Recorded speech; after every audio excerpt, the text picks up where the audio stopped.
बुलावे तुझे यार आज मेरी गलियां, बसाऊं तेरे संग में अलग दुनिया। ये गाना मैंने YouTube पर प्ले किया था और मैं अभी प्ले कर रहा हूँ। क्यों कर रहा हूँ मैं आपको बताऊंगा, इसके बाद बताऊंगा। पहले प्ले करूंगा फिर आपको रीजन बताऊंगा कि मैंने क्लास में क्यों प्ले किया गाना।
तो कैसा लगा आप लोगों को गाना?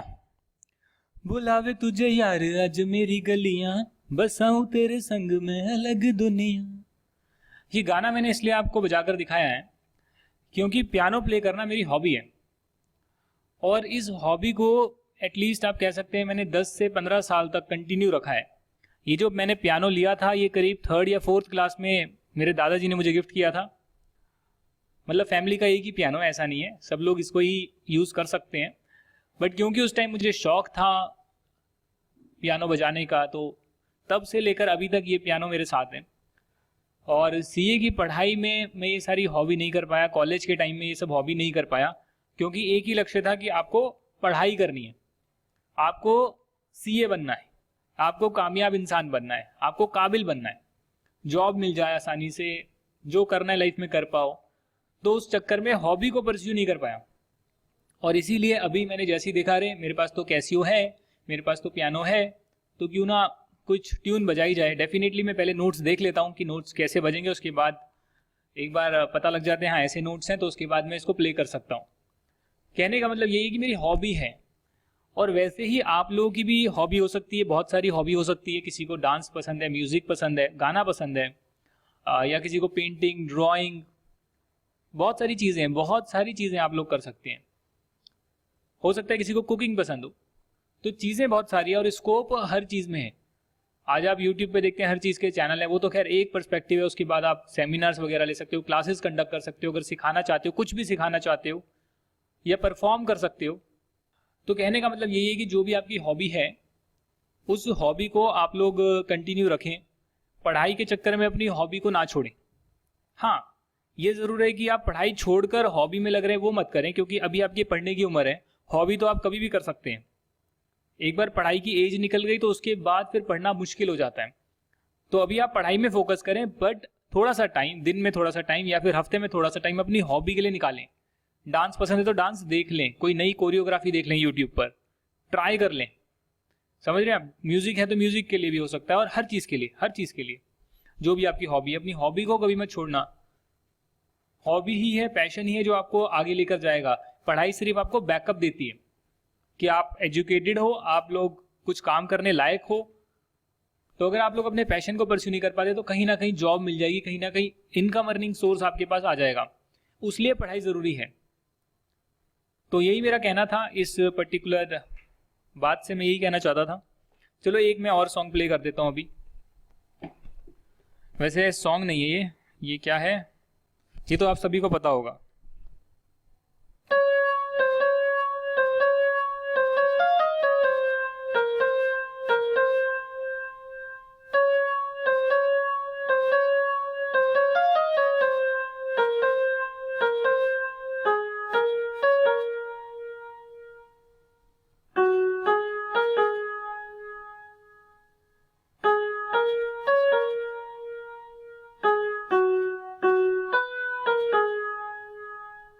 तो ठीक है, मैंने काफ़ी धुन प्ले करी यहाँ पर, आप लोगों को दिखाया मैंने, तो आपको अच्छा लगा होगा। अभी अपना पढ़ाई भी स्टार्ट करनी है, तो पढ़ाई करेंगे हम लोग, ठीक है। स्टार्ट करें। So here we go. Okay friends, so we are starting with a new concept. और उससे पहले, बताने से पहले, जो भी नया कॉन्सेप्ट मैं स्टार्ट करूंगा उससे पहले मैं आप लोगों को बेसिक कॉन्सेप्ट दोबारा से रिवाइज करवा देता हूं। दोस्तों, हमने अभी तक कॉस्ट शीट करी है और कॉस्ट शीट में मैंने आपको ये बताया है कि जो भी आप यहाँ पर टोटल कॉस्ट लिखेंगे, जिस भी चीज़ की टोटल कॉस्ट लिखेंगे, एक तो प्रोडक्ट की टोटल कॉस्ट होती है, उसमें सब कुछ आ जाएगा। पर अगर हम बाइफरकेशन कर देते हैं, डिवीजन कर देते हैं, बांट देते हैं कि मटेरियल की कितनी कॉस्ट है, लेबर की कितनी कॉस्ट है, ओवरहेड की कितनी कॉस्ट है, और ओवरहेड में भी फैक्ट्री में किए गए ओवरहेड की कितनी कॉस्ट है, एडमिनिस्ट्रेटिव ओवरहेड की कितनी कॉस्ट है, सेलिंग एंड डिस्ट्रीब्यूशन ओवरहेड की कितनी कॉस्ट है, उसका ब्रेकअप कर देते हैं। तो वहां पर आप टोटल कॉस्ट तो उसकी लिखते हो, साथ में यहां आप पर यूनिट भी लिख सकते हो, ताकि पर यूनिट वाली कॉस्ट शीट भी तैयार हो जाए। भाई पहले आप इतनी बनाओगे, उसके बाद पर यूनिट की अलग से बनाओगे। इससे बेटर है पर यूनिट का एक कॉलम बना दिया, एडिशनल कॉलम बना दिया, नहीं मांगा क्वेश्चन में तो भी बना दिया, और डिवाइड कर कर लिख दिया। अब यहां जो डिवाइड आप करोगे वो आप क्वांटिटी प्रोड्यूस से करोगे वैसे तो, क्योंकि अल्टीमेटली हमारी जो बात हो रही है, जितनी क्वांटिटीज हमने प्रोड्यूस करी उसके लिए बात हो रही है, जो भी हमने प्रोड्यूस करा है उसके लिए बात हो रही है। बट एक पॉइंट के बाद ऐसा पॉइंट आता है जहां पर आप क्वांटिटी प्रोड्यूस्ड में ओपनिंग एफ ऐड कर देते हो और क्लोजिंग एफ माइनस कर देते हो, कि जो पहले से बचा हुआ था उसे ऐड कर दिया और जो अभी भी बचा हुआ है उसे माइनस कर दिया। पहले वाला ऐड, जो अभी भी करेंटली बचा हुआ है उसे माइनस। तो आपको पता लग गया कि कितने फिनिश प्रोडक्ट ऐसे हैं जो आपने बेचे हैं। तो यहां पर जो कॉस्ट ऑफ गुड्स सोल्ड आएगी, अब यहां पर यूनिट से जब आप डिवाइड करोगे तो कॉस्ट ऑफ गुड्स सोल्ड, जो गुड्स बेचे उसकी कॉस्ट, तो क्वांटिटी क्या आएगी, क्वांटिटी सोल्ड। यानी अल्टीमेटली जो न्यूमरेटर जिस टर्म्स में दे रखा है, न्यूमरेटर, उसी टर्म्स में डिनोमिनेटर में लिखोगे आप। न्यूमरेटर अगर सोल्ड की बात करता है तो क्वांटिटी सोल्ड की बात नीचे भी होगी। ऊपर कॉस्ट आ रही है, नीचे क्वांटिटी आ रही है, तो पर यूनिट निकल कर आ जाएगा। सिमिलरली अगर आप सेल्स की बात करोगे तो सेल्स में जो क्वांटिटी मैंने बेची वो डिवाइड करूंगा ना। सेल्स और क्वांटिटी प्रोड्यूस लिंक नहीं है, सेल्स और क्वांटिटी सोल्ड में लिंक है कि मैंने एक यूनिट पर कितना लिया, पैसा रेवेन्यू कितना मेरे पास आया, प्राइस क्या है, प्राइस निकालनी है, तो sales divide by quantity sold. तो अल्टीमेटली कहने का मतलब सिंपल सा है कि आपके कॉन्सेप्ट्स जो है वो स्ट्रांग होने चाहिए, हर वर्ड का मीनिंग आपको पता होना चाहिए।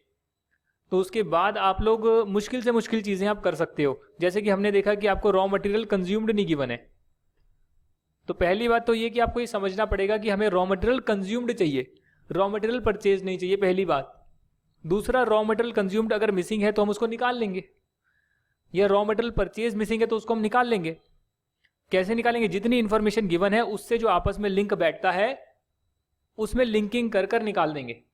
तो अब ये जो लिंकिंग करने की चीज है ना, एक बंदा 10 तरीकों से लिंक कर सकता है, तो आपको वो 10 तरीके नहीं बताए जाएंगे, आपको बताया जाएगा कि इनके बीच में इंटरलिंकिंग हो सकती है। अब उसको आप कैसे इंटरलिंक करते हो वो आपके ऊपर है।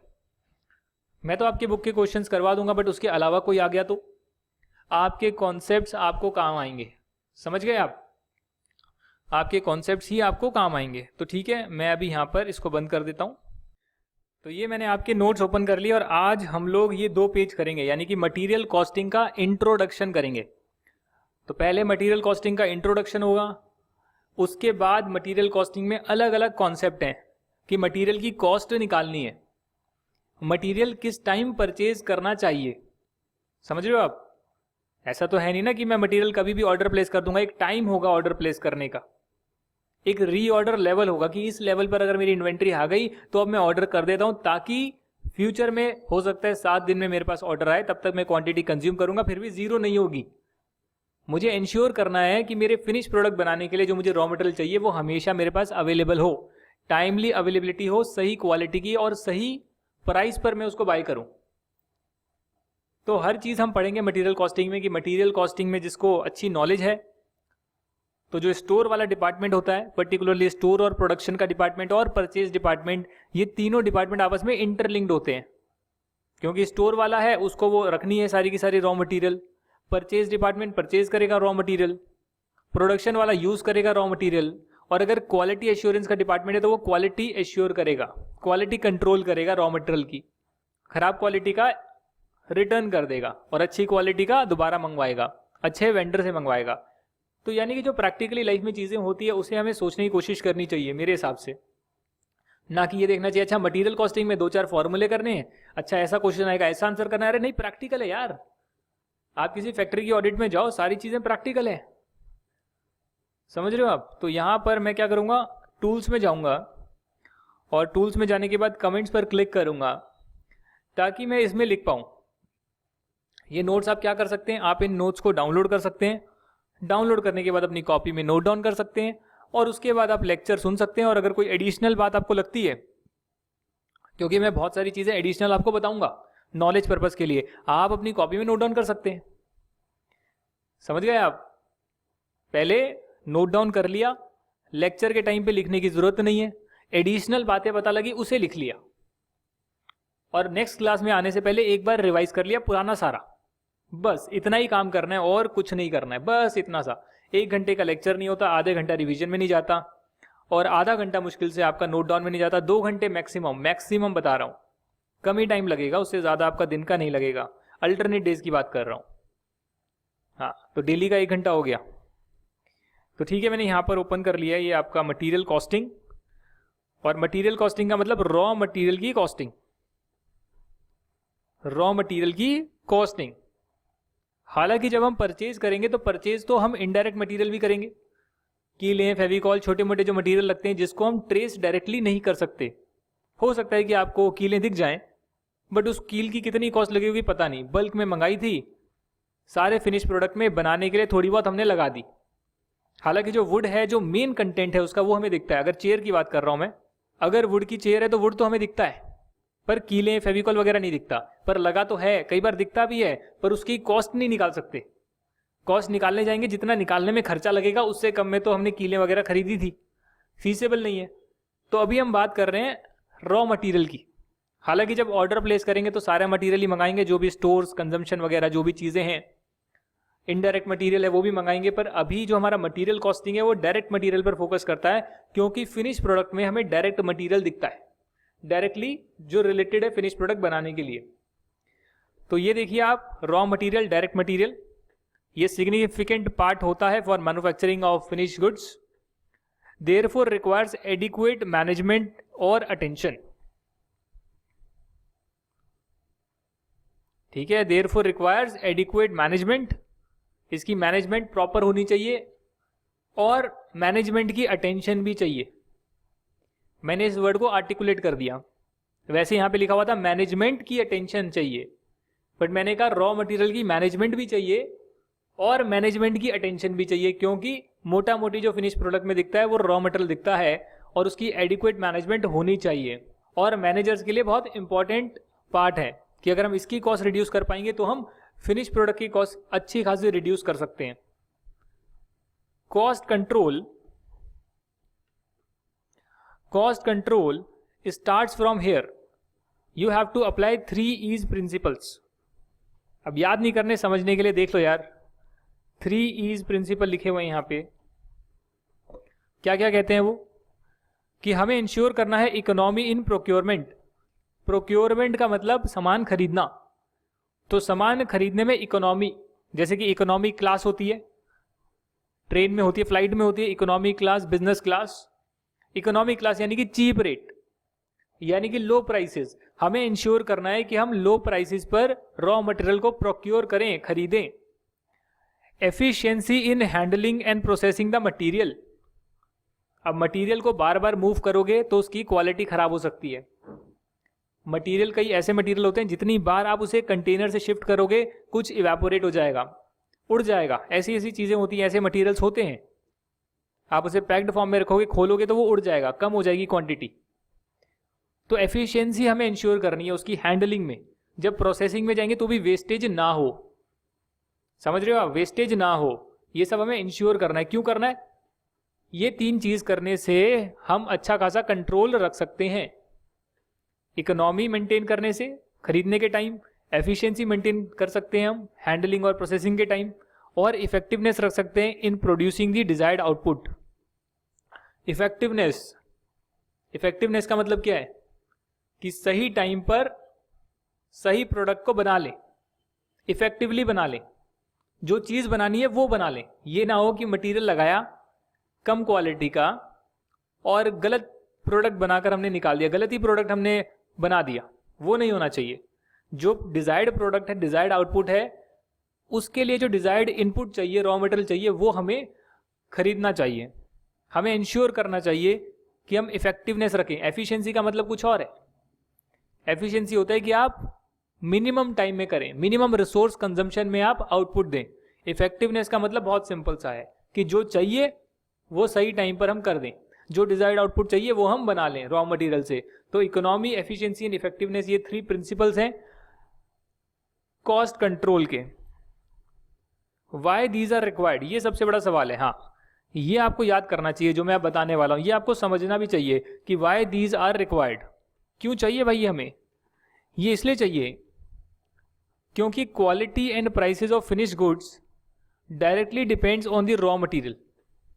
रॉ मटेरियल सस्ता होगा, फिनिश गुड्स की प्राइस कम रख सकते हैं। रॉ मटेरियल की क्वालिटी अच्छी होगी, फिनिश गुड्स अच्छे बनेंगे।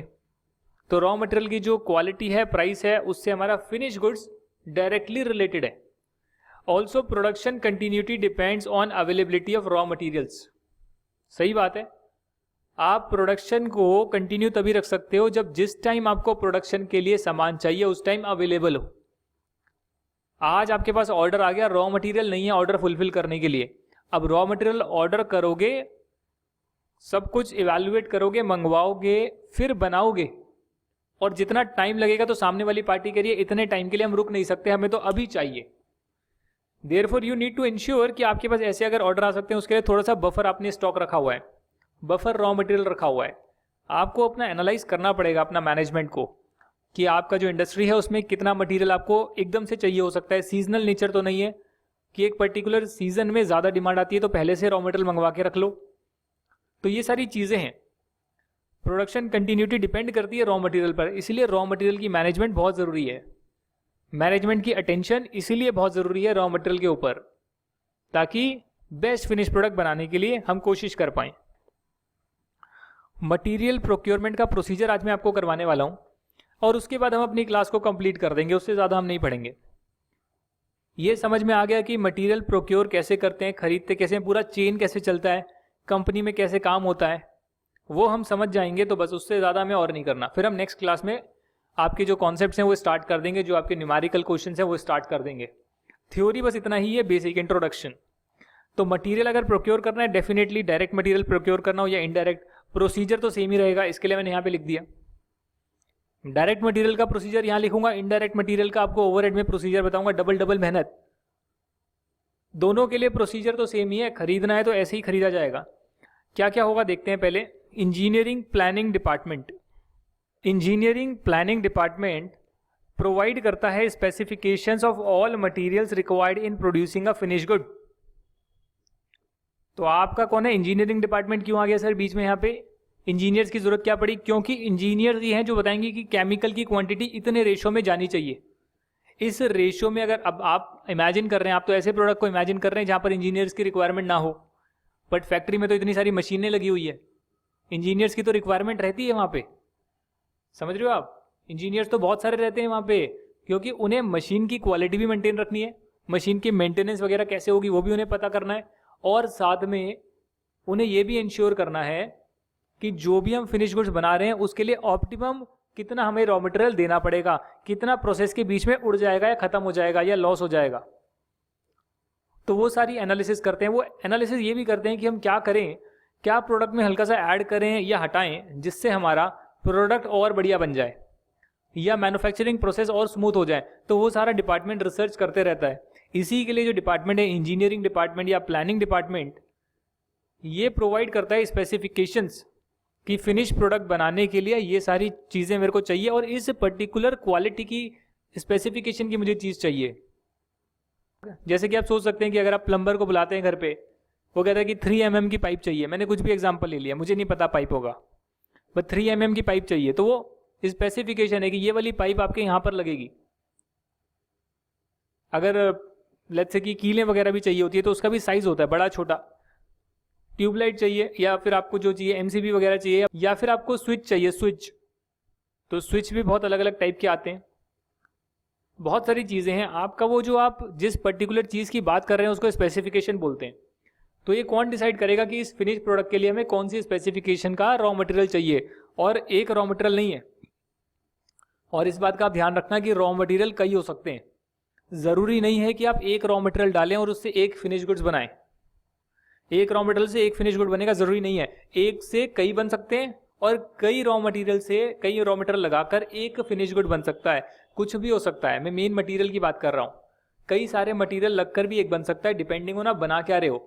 पता लगे आप ऐसी चीज़ बना रहे हो जिसमें 5 टाइप के केमिकल मिक्स होते हैं, आप डिटर्जेंट बना रहे हो, डिटर्जेंट बनाने के लिए 5 टाइप के रॉ मटेरियल लगेंगे। तो अल्टीमेटली आप जो भी चीज़ बना रहे हैं उसके लिए कई सारे डायरेक्ट मटेरियल भी लग सकते हैं, कई सारे इनडायरेक्ट मटेरियल भी लग सकते हैं, मल्टीपल चीज़ें हो सकती है। आपके कोर्स में आसान बनाने के लिए आपको ज़्यादा से ज़्यादा raw material A, raw material B दे रखा होगा। कॉम्प्लेक्स बनाने के लिए आप 5 रॉ मटेरियल लिख सकते हैं, 5 रॉ मटेरियल डालते हैं तो 3 फिनिश गुड्स बन के निकलते हैं अलग टाइप के। और बताओ 2 बाई प्रोडक्ट निकलते हैं, जिस बाई प्रोडक्ट को फर्दर प्रोसेस करके हम 2 फिनिश गुड्स और बना देते हैं। कॉम्प्लेक्स पे कॉम्प्लेक्स, जितना कॉम्प्लेक्स करना चाहो उतना कर सकते हैं, पर आपके कोर्स में इतनी कॉम्प्लेक्सिटी है नहीं। जितनी है उसी में बच्चे डर जाते हैं कि भैया ये क्या आ गया क्वेश्चन, जबकि है कुछ भी नहीं। क्योंकि हम जब अपने लेवल को यहाँ रखते हैं, इस लेवल पर रखते हैं, तो हमें मुश्किल लगता है, और इस लेवल पर रखेंगे तो इजी लगेगा। तो मैं आप लोगों को जो इनसाइट दे रहा हूँ वो इस लेवल वाली दे रहा हूँ।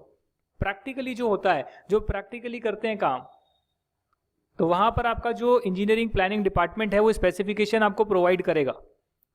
जो भी आपका परचेज डिपार्टमेंट हो गया या किसी को भी स्पेसिफिकेशन चाहिए तो वो इस डिपार्टमेंट पे जाकर ले सकता है, इस डिपार्टमेंट के पास जाके ले सकता है। और इस स्पेसिफिकेशन जिस डॉक्यूमेंट में प्रोवाइड करी जाती है उसको बोलते हैं बिल ऑफ मटीरियल, उसे बोलते हैं bill of material.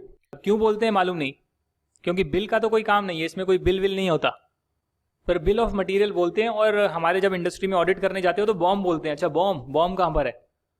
BOM, document पर बॉम्ब लिखा होता है। तो आपको बता रहा हूँ इंडस्ट्री में बॉम्ब वर्ड का यूज भी किया जाता है, इसलिए मैंने ब्रैकेट में बॉम्ब लिख दिया। Bill of material, bill of material जब भी ऑर्डर करेंगे परचेज ऑर्डर, उसके पीछे बिल ऑफ मटीरियल लगा के रखते हैं। तो आप लोग जब ऑडिट पे जाएंगे बोल सकते हैं, मैन्युफैक्चरिंग कंसर्न पे जाएंगे, इसका बिल ऑफ मटीरियल कहाँ पर है, बोल सकते हैं, कहेंगे नहीं बनाते नहीं है। सजेशन दो, बनाना चाहिए। नहीं बनाते उसको हम कहते हैं अच्छा नहीं बनता सर, यहाँ पे नहीं बनता, जो है उससे काम चला लेते हैं। अरे नहीं, अगर चीज नहीं बनती है तो उसका रीजन फाइंड आउट करो, रीजन क्या है, बिल ऑफ मटीरियल क्यों नहीं बनाते? क्योंकि जहां मैं गया था ऑडिट पर वहां तो बनता है। परफेक्ट कंपनी थी, मल्टीनेशनल कंपनी थी, तो बाहर वाले सारे प्रोसीजर फॉलो करते हैं, जो बुक में लिखा है, किताब में जो चीजें लिखी है वो सारी फॉलो करते हैं। और इसी वजह से मेरे को काफी चीजें सीखने मिली कि हाँ बुक में लिखा है एक्चुअली में कर रहे हैं, सारी चीजें मैच हो गई। छोटी जगह पर जाओ वहां पे बुक में तो लिखा है बट फॉलो कुछ नहीं करते। तो इसीलिए बड़ी जगह पर ऑडिट करने से अच्छा एक्सपोजर मिलता है, और नहीं भी है तो कोई बात नहीं, जहां पर आप जाते हो वहां से आप रीजनिंग कर सकते हो कि भाई क्यों नहीं करते आप लोग फॉलो, ऐसा करना चाहिए। बिल ऑफ मटीरियल एक डॉक्यूमेंट बनाना चाहिए, यही आपकी क्वांटिटी है, ये स्पेसिफिकेशन है, उसको लिखो यहाँ पर ऐसे कि मुझे कॉपर चाहिए, जिंक ऑक्साइड चाहिए, इस पर्टिकुलर डायमेंशन का चाहिए, डायमेंशंस भी होती है, कितनी विड्थ इतनी हाइट होनी चाहिए, और ये मैं क्वालिटी चाहता हूँ, जो भी क्वालिटी के स्टैंडर्ड्स हैं, मैंने तो ABCD लिख दिया यहाँ पे क्वालिटी में, बट उनके अलग स्टैंडर्ड होते हैं, अलग कोडिंग होती है। तो जो भी ये कहने का मतलब इस बिल ऑफ मटेरियल में आपकी बुक में नहीं दे रखा, फिर भी जैसे मैंने देखा था तो आपको डेमो बनाकर यहाँ दिखा दिया कि बिल ऑफ मटेरियल ऐसे कुछ दिखता है, जिसमें रॉ मटेरियल जो परचेज हम करते हैं वो इन्हीं स्पेसिफिकेशंस की बेसिस पर करते हैं। तो जो आपको इंजीनियरिंग डिपार्टमेंट, प्लानिंग डिपार्टमेंट बताएगा ये स्पेसिफिकेशन के प्रोडक्ट लगने चाहिए, रॉ मटेरियल लगने चाहिए, उसी बेसिस पर फिर परचेज डिपार्टमेंट बोलेगा कि मेरे को ये खरीदना है, मुझे यही वाला मटेरियल खरीदना है मार्केट में, फिर वो सर्च करेगा।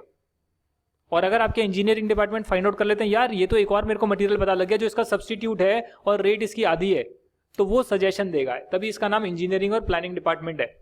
और स्पेसिफिकेशन चेंज कर देगा, बॉम्ब चेंज कर देगा, उससे आपकी सीवियर कॉस्ट बच सकती है, काफी कॉस्ट बच सकती है।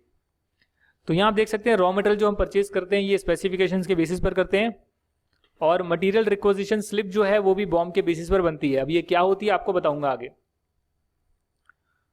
आपको आगे बताऊंगा। तो ये आपको समझ में आ गया कि बॉम्ब क्या होता है। तो यहाँ पर आप स्टैंडर्ड क्वांटिटी शो करते हैं, और जो भी क्वालिटी, जिस स्टैंडर्ड क्वालिटी का आपको चाहिए होता है रॉ मटेरियल, या फिर कोई भी मटेरियल, इनडायरेक्ट मटेरियल हो या कुछ भी हो, मटेरियल के लिए ये बॉम्ब बनता है। And components required for producing a finish goods, तो जो भी मटेरियल और कंपोनेंट्स रिक्वायर्ड है उसके लिए बॉम्ब बनता है। एक पर सब कुछ होता है, एक फिनिश गुड्स के लिए, एक particular quantity of finish goods के लिए ये रॉ मटेरियल मुझे चाहिए होंगे। तो अगर आपको 10 क्वांटिटी फिनिश गुड्स की बनानी है, 100 क्वांटिटी बनानी है, तो मल्टीप्लाई बाय 100 कर लेना उसी रेशो में। इनको मालूम है कि हो सकता है कि मैं इतना पर्टिकुलर केमिकल मंगाता हूँ 100 ml का, 5 ml तो मेरा खराब हो जाएगा, मुझे चाहिए तो 95 ml, बट क्योंकि 5 ml खराब हो जाएगा इसके लिए वो 100 ml की क्वांटिटी लिखेंगे यहाँ पे कि बनाने के लिए मुझे 100 ml चाहिए, ताकि वेस्टेज होने के बाद भी, जो नॉर्मल वेस्टेज है होने के बाद भी आपका प्रोडक्ट बनकर तैयार हो जाए। तो यहाँ लिखा if details are entered in the computer software, तो वहां पर आपका जो सॉफ्टवेयर होता है ऑटोमेटिकली आप एंटर करो कि मुझे इस वाले फिनिश गुड्स का बॉम्ब चाहिए, वो सिस्टम से प्रिंट आउट निकल आएगा, क्योंकि चीजें आपने ऑलरेडी फिक्स कर दी है। इंजीनियरिंग और प्लानिंग डिपार्टमेंट ने क्या किया कि जो भी इन्हें बदलाव करने होते हैं मैनेजमेंट से अप्रूवल लेकर, बॉम्ब में वो अपने सिस्टम पर चेंज कर देते हैं। तो अब कोई दूसरा डिपार्टमेंट भी है, आपका स्टोर्स डिपार्टमेंट भी है, उसे बॉम्ब निकालना एक फिनिश गुड्स का, वो क्लिक करेगा, प्रिंट आउट करेगा, प्रिंट आउट निकल आएगा। अगर उसमें चेंज करना है तो चेंज करने का राइट स्टोर डिपार्टमेंट के पास नहीं है, प्लानिंग और इंजीनियरिंग डिपार्टमेंट के पास है, परचेज डिपार्टमेंट के पास भी नहीं है। तो ये सॉफ्टवेयर में कैसे होता है वो मैंने आपको थोड़ा बताने की कोशिश करी। आगे देखते हैं आपका प्रोडक्शन डिपार्टमेंट। अब क्या होगा सर, सबसे पहले आपको ऑर्डर करने से पहले सबसे पहले जरूरत क्या है, बॉम्ब की जरूरत है। किस स्पेसिफिकेशन, किस स्टैंडर्ड का आपको सामान मंगवाना है, जिसकी जिम्मेदारी है प्लानिंग और इंजीनियरिंग डिपार्टमेंट की। उसके बाद है प्रोडक्शन डिपार्टमेंट। तो प्रोडक्शन डिपार्टमेंट को प्रोड्यूस करना होगा। प्रोडक्शन डिपार्टमेंट के पास कहां पर आएगा ऑर्डर, कैसे आएगा, रेवेन्यू डिपार्टमेंट से ऑर्डर आएगा, क्योंकि जो लोग सामान बेच रहे हैं उन्हें कॉन्टैक्ट में आएगा कि भाई मेरे को इतने का 10 किलो का मुझे ये पर्टिकुलर क्वांटिटी चाहिए, ये 10 किलो कह रहा हूँ 10 टन चाहिए, क्योंकि मैन्युफैक्चरिंग में तो जबरदस्त क्वांटिटी सेल होती है, रिटेल तो है नहीं, फैक्ट्री में बनाना है, बड़े बड़े ऑर्डर्स आते हैं। तो 10 टन का मेरे को ये पर्टिकुलर फिनिश गुड्स चाहिए। अब रेवेन्यू डिपार्टमेंट प्रोडक्शन डिपार्टमेंट को बोलेगा बनाओ। तो प्रोडक्शन डिपार्टमेंट बनाने के लिए क्या करेगा, मटेरियल रिक्विजिशन नोट देगा। सारा प्रोसेस जो होता है फॉर्मली होता है डिपार्टमेंट के अंदर। अगर आप इंटरनल ऑडिट करने जाओगे तो सारा प्रोसेस फॉर्मली होता है। ये नहीं है कि आप ही की कंपनी है तो चलो यहां से पकड़ते हैं मटेरियल, यहां पर डालते हैं, ये फिनिश गुड बना, बेच देते हैं, पैसे ले लेते हैं। इतना आसान नहीं है। एक एक डिपार्टमेंट होते हैं और हर डिपार्टमेंट का अपना रोल होता है। हर डिपार्टमेंट का हेड होता है, उसकी परमिशन से ही काम होता है। तो आपका जो प्रोडक्शन डिपार्टमेंट है उसे चाहिए होगा सामान के लिए वो स्टोर डिपार्टमेंट को भेजेगा कि मुझे सामान दो भाई, रॉ मटेरियल दो, मुझे बनाना है, मुझे इनडायरेक्ट मटेरियल दो, लेबर तो है मेरे पास, लेबर तो मैं काम करवा रहा हूँ, मशीनरी तो यहाँ लगी हुई है, पर मटेरियल तो इशू करवाना पड़ेगा ना। वो मटेरियल इशू करवाने के लिए मटेरियल रिक्विजिशन नोट बनाना पड़ता है। When material is required for production, MRN is prepared, MRN is sent to store department for issue of raw material. Internal document होता है उनका। अब एक तो है प्रिंट आउट लेकर भेज सकते हैं, अपने बंदे को भेज देगा प्रोडक्शन वाला, यार एक काम कर, ये मैंने तेरे को MRN भेजा है, मैंने साइन कर दिया, ऑथराइज कर दिए, जरा स्टोर डिपार्टमेंट में जाकर आ जा और मटेरियल इशू करवा दे। एक बार इशू हो जाएगा तो वहां पर जितने भी अंदर व्हीकल्स वगैरह होते हैं सामान को ले जाने के, उससे सामान हम यहाँ तक ले आएंगे। तो वो अपने बंदे को भेजता है, फिर स्टोर वाला कहता है यार अभी तो मैं फ्री नहीं हूँ, 5 मिनट बाद आना, 15 मिनट बाद आना। वो अंदर की चीजें चलती रहती है, पॉलिटिक्स वगैरह जितनी बातें होती है वो बताने लगेंगे, पूरा दिन निकल जाएगा कि पहले ये जाएगा, फिर वो ये बोलेगा, ये इशू निकालेगा, फिर आप कुछ और करोगे, वो तो फिर बहुत ज्यादा फिर चर्चाएं हो जाएगी फिर तो। बट अभी सिंपल सा है, जो प्रोडक्शन वाला है अपने बंदे को भेजता है मटेरियल रिक्विजिशन नोट, या फिर ऑनलाइन सिस्टम के थ्रू भेज सकता है, क्लिक करेगा MRN बन जाएगा और भेज देगा। वो ईमेल कर देगा, ईमेल साइन कर स्कैन कर ईमेल कर देगा। अगर फीजेबल नहीं है कि भैया बंदा जाकर MRN दे सकता है स्टोर वाले के पास, तो वो सेंड कर देंगे वो स्कैन करके, और उस बेसिस पर मटेरियल को इशू करवा लेंगे। तो मटेरियल इशू हो जाएगा। उसके बाद आगे देखते हैं। पहले समटाइम्स कई बार मटेरियल रिक्विजिशन नोट नहीं भी बनता, और जो आपका बिल ऑफ मटेरियल है उसी को भेज देते हैं कि भैया ये बिल ऑफ मटेरियल है और मुझे इतनी क्वांटिटीज का मैंने बिल ऑफ मटेरियल डायरेक्टली निकाल दिया। पहले मैंने एक फिनिश गुड्स का बनाया था कि भैया एक फिनिश गुड्स का क्या बिल ऑफ मटेरियल होता है, और मटेरियल रिक्विजिशन नोट पे मैंने बोला कि मुझे इतने फिनिश गुड्स चाहिए, तो उसके लिए मैंने बिल ऑफ मटेरियल भी बनाया और साथ में MRN भी बनाया। बट यहाँ पर आप ये भी कर सकते हो कि बिल ऑफ मटेरियल में आपने कहा कि भैया 10 टन का मेरे को सामान चाहिए, 10 टन का मेरे को एफजी चाहिए, तो 10 टन के हिसाब से आपने बिल ऑफ मटेरियल निकाल दिया और उसी को भेज दिया स्टोर डिपार्टमेंट के पास, क्योंकि वहाँ पे 10 टन के हिसाब से जितनी भी स्पेसिफिकेशन की जितनी भी क्वांटिटीज चाहिए होगी वो आ जाएगी, वो आ जाएगी। कई बार ऐसा भी होता है, ऐसा भी होता है प्रोडक्शन में, बहुत कॉम्प्लेक्स चीज़ें हैं। अगर आप सोचने की कोशिश करेंगे, आप गए वहाँ पर, कहता है यार ए ग्रेड वाली क्वालिटी नहीं है, बी ग्रेड वाली पड़ी हुई है मेरे पास, दे दूँ? कैसे दे दो भाई, बिजनेस तो आप ही का है, बी ग्रेड वाली लगा दो, काम चल सकता है तो। बट नहीं, प्रॉपर अप्रूवल होगा, पहले ईमेल जाएगी प्रोडक्शन डिपार्टमेंट को, भैया ए ग्रेड का अवेलेबिलिटी नहीं है, टाइम लगेगा इतना, मैं रिक्वेस्ट कर रहा हूँ खरीदने के लिए परचेज डिपार्टमेंट को, अगर बी ग्रेड वाला चाहिए तो आप देख लो। तो वो अपना कंसल्टेंसी करेगा इंटरनल मैनेजमेंट में, सेल्स वाले को भी पूछ सकता है कि ये कर दें, उसके बाद अप्रूवल देने के बाद बी ग्रेड वाली क्वांटिटी भी लगा सकता है। वो पूरा प्रोसेस चलता है, बहुत लंबा प्रोसेस है, बहुत चीज़ें हैं उसमें, आपका ये सब कोर्स में नहीं है, फाइनल में भी नहीं है ये। तो यहाँ पर क्या होगा, कई बार आप बिल ऑफ मटेरियल को भी भेज सकते हो कि इसके बेसिस पर आप इशू करवा लो अपना रॉ मटेरियल, और अदरवाइज तो आप मटेरियल रिक्विजिशन नोट बनाओगे। अब क्या होगा सर, if raw materials are not available, तो स्टोर डिपार्टमेंट और कई बार प्रोडक्शन डिपार्टमेंट, मैंने काट दिया, कई बार ऐसा होता है प्रोडक्शन डिपार्टमेंट भी, वरना ज़्यादातर तो स्टोर डिपार्टमेंट का काम होता है, वो परचेज रिक्विजिशन सेंड करेगा, परचेज रिक्विजिशन स्लिप सेंड करेगा परचेज डिपार्टमेंट को। तो परचेज डिपार्टमेंट को कम्युनिकेट करने के लिए आपको परचेज रिक्विजिशन स्लिप देनी होगी, चाहे प्रोडक्शन डिपार्टमेंट दे, डायरेक्टली दे, या फिर अगर स्टोर डिपार्टमेंट बना हुआ है तो स्टोर डिपार्टमेंट ही सेंड करेगा कि मेरे पास क्वांटिटीज इतनी है, अपना इन्वेंट्री लेवल दिखाएगा, और ऑर्डर आया है, रिक्वेस्ट आई है मेरे पास, मटेरियल रिक्विजिशन नोट है, उसके कॉपी लगा देगा, बिल ऑफ मटेरियल की कॉपी लगा देगा, और परचेज डिपार्टमेंट को भेज देगा परचेज रिक्विजिशन स्लिप के साथ। तो उसके बेसिस पर परचेज डिपार्टमेंट देखेगा कि हाँ बिल ऑफ मटेरियल लगा हुआ है, मटेरियल रिक्विजिशन नोट लगा हुआ है, और परचेज रिक्विजिशन आई है, सबकी अप्रूवल है, प्रोडक्शन डिपार्टमेंट की, सेल्स डिपार्टमेंट ने प्रोडक्शन को बोला होगा, स्टोर डिपार्टमेंट की, तो वो परचेज करेगा। तो अब कंपनी की कॉस्ट इनकर होगी खरीदने में। अब परचेज डिपार्टमेंट क्या करेगा सर, परचेज डिपार्टमेंट क्या करेगा, उसके बाद सामान खत्म हो गया तो क्या करेंगे, store keeper keeps a regular check on inventory, inventory levels maintain करके रखता है, ऐसे मेंटेन करके रखता है इन्वेंट्री लेवल, इन्वेंट्री कितनी है मेरी, कितनी है, मेंटेन करके रखता है इन्वेंट्री के लेवल्स, उससे कम हो जाएगी ऑर्डर प्लेस करेगा।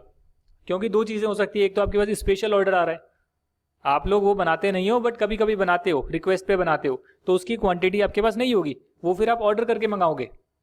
और कई बार ऐसा होता है कि आप रेगुलरली जो बना रहे हो प्रोडक्ट और आपका बिक रहा है, रेगुलरली बना रहे हो बिक रहा है, तो उसमें इन्वेंट्री लेवल्स मेंटेन हो जाएंगे कि इससे कम होगा तो मैं ऑर्डर कर दूंगा, क्योंकि आने में भी तो टाइम लगेगा, और अगर कुछ दिक्कत हो गई तो मेरे पास बफर स्टॉक पड़ा हुआ है। तो इसीलिए स्टोर कीपर जो होगा वो पहले तो अपनी इन्वेंट्री पर पूरा कंट्रोल रखेगा, सारे लेवल्स बना के रखेगा, कब मुझे ऑर्डर करना है, इससे ज़्यादा मैं क्वांटिटी ऑर्डर नहीं करूंगा, मेरे रखने की भी तो जगह है ना, सारी चीज़ें भर गई, उसके बाद आ गया बाहर ट्रक, उसके बाद क्या करोगे आप, ट्रक खड़ा हुआ है बाहर, रखने की जगह नहीं है, क्या करोगे, तो उतना ही मंगाएगा जितना आपके पास आने के बाद आपका स्टोर में रख सको आप। इससे क्या होता है, इंश्योर होता है कि raw material doesn't fall short. चाहिए रॉ मटेरियल, आप कह रहे हो है नहीं, लड़ाई हो जाएगी, क्योंकि अगर रॉ मटेरियल नहीं है, प्रोडक्शन कह रहा है कि बनाना है और सेल्स वाला कह रहा है कि मेरा तो ऑर्डर आया हुआ है, एडवांस पेमेंट आई हुई है, करो भाई, स्टोर वाला कहेगा नहीं अभी ऑर्डर करूंगा, उसकी नौकरी चली जाएगी अगर उसने ठीक से काम नहीं किया तो। ऑर्डर आया हुआ है भाई, कस्टमर मांग रहा है सामान और आप कह रहे हो कि रॉ मटेरियल ही नहीं है, क्यों नहीं किया ऑर्डर। बहुत चीजें होती है प्रैक्टिकली लाइफ में, वहां पर बहुत मैन्युफैक्चरिंग कंसर्न में तो बहुत लफड़े होते हैं। तो यहां पर वो परचेज डिपार्टमेंट को री ऑर्डर लेवल पर, जहां पर उसको एक ऐसा लेवल जिस पर उसको लगता है कि हाँ मुझे ऑर्डर प्लेस कर देना चाहिए, अगर उसकी नॉर्मल प्रोडक्शन वाली फिनिश गुड्स हैं, और अगर स्पेशल वाला है तो जब रिक्वेस्ट आएगी तभी ऑर्डर करेगा बेचारा, क्या कर सकता है, उसे थोड़ी सपना आएगा कि इस वाले प्रोडक्ट का ऑर्डर आ सकता है। जिसका रेगुलरली आ रहा है उसका वो रीऑर्डर लेवल पर प्लेस कर देगा, और जिसका रेगुलरली ऑर्डर नहीं आता उसका जब ऑर्डर आएगा तब प्लेस करेगा। क्या प्लेस करेगा, स्टोर कीपर सेंड करेगा purchase requisition to purchase department, और परचेज डिपार्टमेंट उसके बेसिस पर कोटेशन मंगवाएगा। कोटेशन का दूसरा नाम होता है रिक्वेस्ट फॉर प्रपोजल। कोटेशन आप समझते हैं सभी लोग, उसका दूसरा नाम क्या होता है, रिक्वेस्ट फॉर प्रपोजल। यानी सामने वाले को बोल रहे हैं कि आप ये माल, ये पर्टिकुलर प्रोडक्ट मुझे कितने में लगाओगे, इस पर्टिकुलर स्पेसिफिकेशन का लेना है, इतनी क्वांटिटी में लेना है, डिस्काउंट के साथ जो भी है आपका, कोटेशन भेजो आप। एक जगह से नहीं मंगाएगा sir, from various suppliers and vendors. अगर ऐसा नहीं किया जा रहा है, इंटरनल कंट्रोल वीक है। अगर आप एक ही सप्लायर से आपने टाई अप कर लिया, अगर उसका है ही एक सप्लायर, वो एक अलग बात है। अगर उस प्रोडक्ट का सप्लायर एक मेजर सप्लायर है बस, और है नहीं बाकी, अलग बात है। अगर उसके और सप्लायर हैं, then you should ask for quotation from other suppliers as well. आप ये नहीं सोच सकते कि पिछली बार उसने मुझे कोटेशन में ज्यादा रेट लगाई थी तो इस बार मैं उससे मंगाता ही नहीं कोटेशन। अरे कोटेशन तो मंगवा लो, कम से कम 3 से आप कोटेशन मंगाओ, क्या पता अब उसने प्रोसेस अपने इंप्रूव कर ली और आपको सस्ते में लगा दे। देयरफॉर कोटेशन तो आप मंगाओगे कम से कम 3 में, और नहीं होता तो हम क्या बोलते हैं, हम बोलते हैं इंटरनल कंट्रोल वीक है। उसे हम रिपोर्ट करते हैं मैनेजमेंट को कि भैया आपको मंगवाना चाहिए, आप नहीं मंगा रहे, कॉम्पिटिटर्स तो मंगाते हैं, बाकी आपकी चॉइस है, हमने तो अपना काम कर दिया। और statutory audit, internal financial control पे अगर वो अपना कमेंट करेंगे तो कमेंट कर सकते हैं वो अपनी ऑडिट रिपोर्ट में। तो यहां पर देखते हैं वो कोटेशन सेलेक्ट करेंगे, ऐसी कोटेशन जिसमें प्राइस सबसे कम हो, पर यूनिट प्राइस सबसे कम हो और क्वालिटी सबसे हाई हो, क्वालिटी सबसे हाई हो। अब इससे ज़्यादा मैं कॉम्प्लेक्स में जाऊंगा नहीं, क्या क्या चीज़ें और हो सकती है, क्योंकि कई बार ऐसा होता है प्रैक्टिकली आप मूल भाव करते हो, उसमें क्या होता है, आपके तो 10,000 क्वांटिटी का मैंने ऑर्डर किया था, कोटेशन मंगाई थी, ऑर्डर नहीं किया, कोटेशन मंगाई थी, तो एक बंदा कह रहा है 5 रुपये पे लगाऊंगा पर क्वांटिटी, दूसरा कह रहा है मैं 4.5 पर लगाऊंगा। पर जो पहला वाला है ना, उससे जब बाद में बात करते हैं वो कहता है यार अगर 10,000 की जगह 15,000 ऑर्डर कर सकते हो तो मैं आपको 4 रुपये पर ही लगा दूंगा। तो वहां पर फिर डिसीजन मेकिंग आ जाती है, अब क्या करें, 4.5 वाले से 10,000 क्वांटिटी मंगा लें या फिर 15,000 अभी ऑर्डर हम कर सकते हैं और 4 रुपये मंगा लें। तो बहुत सारे फैक्टर्स हैं वहां पर, क्वालिटी का फैक्टर होता है। तो जो आपको हाई क्वालिटी लो प्राइस पर देगा उससे आप मंगाएंगे। उसके अलावा और फैक्टर भी होते हैं, भाई कब तक पहुंचाएगा, टाइम ऑफ डिलीवरी, कितना टाइम लेगा, और अगर टाइम पर डिलीवर नहीं किया तो क्या पेनल्टी और इंटरेस्ट देगा मुझे। बोल तो रहा है 7 दिन में आ जाएगा, पर हो गए 15 दिन, अभी तक कुछ आया नहीं। वो कह रहा है यार ट्रक वाला नहीं आ रहा मेरे पास खुद माल नहीं आया, अभी आगे से सप्लाई धीरे चल रही है। भाई तो क्या मेरी तो प्रोडक्शन रुक जाएगी ना। क्लॉजेस वगैरह आप चेक करोगे जो एग्रीमेंट होगा उसमें, अगर मटेरियल टाइम पर नहीं आता तो क्या है प्रोविजन, क्या प्रावधान है उसके। मोड ऑफ ट्रांसपोर्टेशन, कैसे भेजेगा, प्लेन से भेजेगा, ट्रेन से भेजेगा, ट्रक में भेजेगा, कैसे भेजेगा, जिस टाइप का आपका प्रोडक्ट है उसको उस हिसाब से कैरी करना पड़ेगा। अब एप्पल का आईफोन है, एप्पल का आईफोन तो क्या फिनिश गुड्स की बात कर रहा हूँ, फ्लाइट से आता है, शिप से थोड़ी ना आता है, फ्लाइट से आता है, पैसेंजर वाली फ्लाइट से, वो भी नहीं कार्टन्स में भी रख के नहीं आता, जहां पैसेंजर बैठते हैं वहां से आता है, उसमें आता है। रेप्यूटेशन क्या है सप्लायर की, वेंडर की रेप्यूटेशन क्या है, और पेमेंट टर्म्स क्या है। एडवांस पेमेंट मांग रहा है, बोल रहा है कि 30 दिन के बाद दे देना। एक सप्लायर है वो कहता है कि भाई दिक्कत नहीं है, कभी भी तू मेरे को पेमेंट कर दियो 30 दिन में, अपना भाई है भाई, 30 दिन में कर, 60 दिन में कर, कोई दिक्कत की बात नहीं है। ये तो ठीक है, पर डिलीवरी टाइम पर नहीं करता, आप क्या करोगे। पेमेंट टर्म्स तो फेवरेबल है, डिलीवरी टाइम पे नहीं होती, हमें डिलीवरी टाइम पे चाहिए। हमें क्वालिटी और प्राइस को इंश्योर करना है, प्राइस कम से कम हो, क्वालिटी अच्छी हो, स्टैंडर्डाइज क्वालिटी से ज़्यादा अच्छी क्वालिटी हम मंगाएं, जो स्टैंडर्ड सेट करें उससे बेटर क्वालिटी की हम ट्राई करें। नहीं मिलता तो स्टैंडर्ड तक तो मंगा ही लेंगे, जो भी हमने फिक्स करा है कि इतनी क्वालिटी मिनिमम होनी चाहिए, तो उससे हम काम चलाएंगे अपने प्रोडक्ट में बनाने के लिए। बहुत सारी चीज़, उसकी रेपुटेशन क्या है, पता लगता है कि वो क्रिमिनल केसेस चल रहे हैं उस पर, है तो कॉन्ट्रैक्टर, पर वो साउथ की मूवीज़ में नहीं होते, वो वाले कॉन्ट्रैक्टर हैं जो विलन्स होते हैं। अब उससे ऑर्डर प्लेस करोगे क्या, बैकग्राउंड चेक, तो यार सब चीज़ें देखनी पड़ती है, प्रैक्टिकली आप करने लगोगे तो पता लगेगा कितनी चीज़ें हैं। तो मैन्युफैक्चरिंग तो खैर मेरा इतना कोई डोमेन है नहीं, मैन्युफैक्चरिंग का सर्विस का है, मैं सर्विस प्रोवाइड करता हूँ, बट मैन्युफैक्चरिंग कंपनीज की मैंने ऑडिट करी इसलिए मुझे पता है। Prepare and execute purchase order, तो जिसकी कोटेशन सेलेक्ट करेंगे उसका फिर क्या कर लेंगे, वो परचेज ऑर्डर को एग्जीक्यूट कर देंगे, परचेज ऑर्डर सेंड कर देंगे कि आपने कोटेशन भेजी, अब मैं परचेज ऑर्डर भेज रहा हूँ। ये भी हो सकता है परचेज ऑर्डर भेजा, उसने कहा यार मैं ऑर्डर एग्जीक्यूट नहीं कर सकता, सॉरी। तो जिसने भी एग्री करा, चलो जो भी फाइनल हुआ, परचेज ऑर्डर के बाद आप रिसीव करोगे, मटेरियल को इंस्पेक्ट करोगे कि जैसा ऑर्डर किया था वैसा आया नहीं आया। तो आपका क्वालिटी कंट्रोल डिपार्टमेंट आ सकता है, वो भी टेस्ट कर सकता है कि पहले हम टेस्ट चेकिंग कर लेंगे कुछ मटेरियल की, उसके बाद ही हम एक्सेप्ट करेंगे, अदरवाइज हम एक्सेप्ट ही नहीं करेंगे, हम रिजेक्ट ही कर देंगे, वापस ही गेट से भेज देंगे कि भाई अपना मटेरियल ले जा। तो जब मटेरियल आप एक्चुअली में रिसीव कर लोगे तो आपका गुड्स रिसीव्ड नोट जो है वो यहाँ पे लिखा हुआ है, मैंने गुड्स रिसीव्ड नोट जो है GRN बोलते हैं, वो डॉक्यूमेंट आपका बन जाएगा। तो आपका जो गेट कीपर है वही बना देगा GRN, या मटेरियल इनवर्ड नोट जो है वो वही बना देगा। ये स्टोर वाले को भी बोल सकता है भाई, फोन लगा सकता है, मटेरियल आए इनवर्ड नोट पहले सब कुछ चेक कर ले और उसके बाद इनवर्ड नोट बनाकर मुझे दे दे।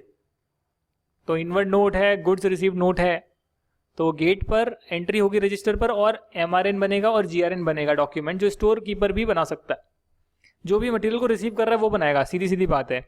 GRN is prepared by MIN is prepared by the receiving department, जो भी रिसीव कर रहा है।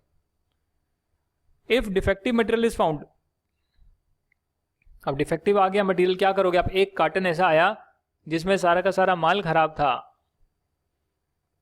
तो क्या करोगे आप? देन आप प्रिपेयर करोगे material return note. Material return note आप प्रिपेयर कर दोगे, मटेरियल आउटवर्ड नोट आप प्रिपेयर कर दोगे और उस मटेरियल को आप रिटर्न कर दोगे। और क्या करोगे आप? खराब आ गया मटेरियल तो उसको रिटर्न कर दिया जाएगा, और रिटर्न करने के लिए भी एक डॉक्यूमेंट बनेगा, उसको बोलते हैं मटेरियल रिटर्न नोट या material outward note. Invoice received from the supplier, अब जब सामान आया तो साथ में इनवॉइस भी आता है, या थोड़े टाइम में आ जाता है, ज़्यादा से ज़्यादा ये हो गया इलेक्ट्रॉनिकली आ जाता है। तो जब इनवॉइस आ गया आपके पास तो उसे आप अकाउंट्स डिपार्टमेंट को भेज दोगे। मटेरियल जो एक्सेप्ट करना था एक्सेप्ट कर लिया, जो नहीं एक्सेप्ट करना था उसे निकाल दिया, सारी चीज़ फाइनल हो गई, एग्री हो गई फ़ोन पे। तो उसके बाद क्या होगा?